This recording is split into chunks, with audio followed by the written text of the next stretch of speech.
I am so excited for this new bird feeder. We are huge bird lovers, so we have bird houses and feeders all around our home. I love the colors. This is like a navy blue and an orange. It is just made of metal, and all you need is a shepherd's hook to hang it and some bird seed.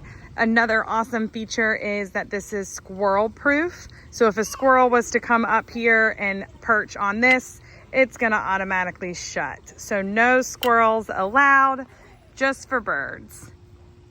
Super easy to also refill, so I will show you how to do that.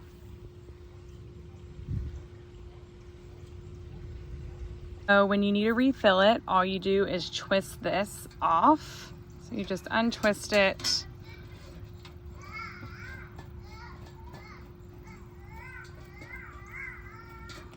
And then this just lifts off, and then you can refill it.